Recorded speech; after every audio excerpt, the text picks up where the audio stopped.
Bonjour et bienvenue à tous dans cette vidéo. Ici, nous allons aborder un thème important, notamment en cas de vente d'une résidence secondaire, puisque nous allons parler ici de fiscalité lors de la réalisation d'une plus-value immobilière. Qu'est-ce que c'est quoi ça? La plus-value, c'est le bénéfice réalisé par le vendeur lorsqu'il revend un bien immobilier. Ce bénéfice est imposable sur tous les types de biens et de transactions, en théorie. La première chose à faire est de vérifier si nos clients sont éligibles à une exonération de cet impôt. Nous allons de suite les développer avant d'aborder son calcul dans un cas pratique.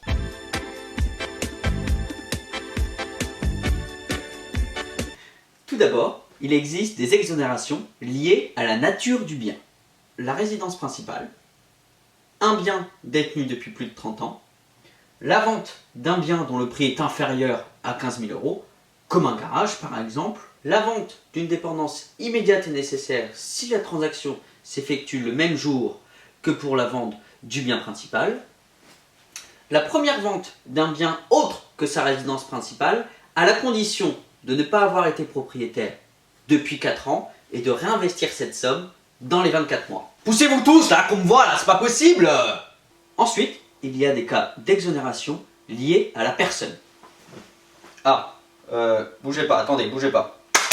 Lors de la vente de sa résidence principale par une personne placée en maison de retraite ou en établissement médicalisé spécialisé, à la condition qu'il y soit placé depuis moins de 2 ans, qu'il ne soit pas soumis à l'ISF et que son revenu fiscal de référence soit placé sous le seuil. Titulaire d'une pension vieillesse ou d'une carte d'invalidité de 2e et 3e catégorie, encore une fois à la condition qu'il ne soit pas soumis à l'ISF et que son revenu fiscal de référence soit sous le seuil des 10 633 €. Enfin, il existe des cas d'exonération liés à la nature de l'opération. Lors d'un remembrement de la propriété ou suite à une expropriation, si la somme est réinvestie dans les 12 mois. Si vos clients ne rentrent dans aucun de ces cas d'exonération et qu'il y a plus-value, il convient de calculer cet impôt que nous allons aborder tout de suite avec le cas pratique.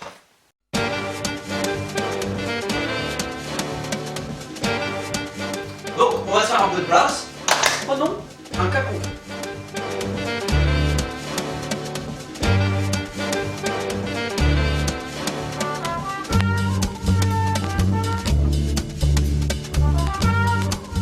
Petit 1. Le calcul de la plus-value brute. La plus-value brute, c'est la différence entre le prix de vente net d'un côté et le prix de revient de l'autre. Le prix de revient, c'est le coût d'acquisition, 152 000 dans ce cas-là, plus les frais d'acquisition, c'est-à-dire la commission que vous pouviez avoir lors de l'achat, soit au réel, soit au forfait, de 7,5%. Et enfin, les frais de travaux.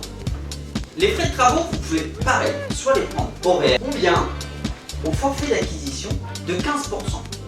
Libre à vous, et je vous fais confiance, de choisir le plus avantageux pour vos clients. Nous prendrons donc ces 22 800. On additionne les trois, qu'on soustrait à ça, et ça nous donne ceci est la plus-value brute.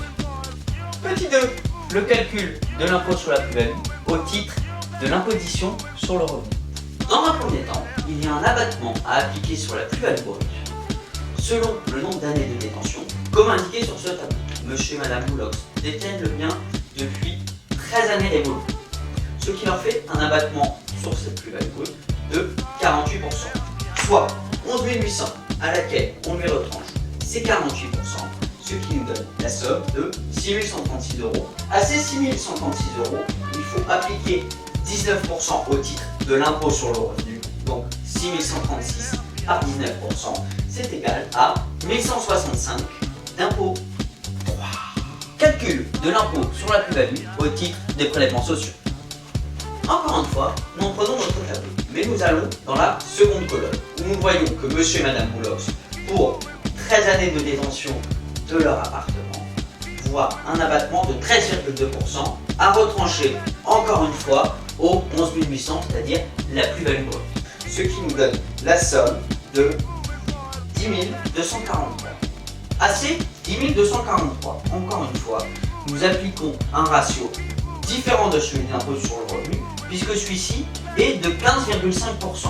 Nous faisons donc le calcul de 10 243 par 15,5%, et ce qui nous donne la somme de 1587. Nous prenons donc l'impôt de la plus-value au titre de l'imposition sur le revenu, plus l'impôt de la plus-value au titre des prélèvements sociaux, que nous additionnons, ce qui nous donne un montant d'impôt total de 2752 €. C'est fini, non? Oh, vous êtes encore là? Oui. Des questions? Oui? Oui?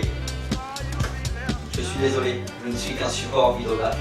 Je ne peux pas répondre à vos questions en direct. Cependant, si vous en avez, n'hésitez pas à demander au Jérémy du futur. Bonne journée et à très vite, j'espère.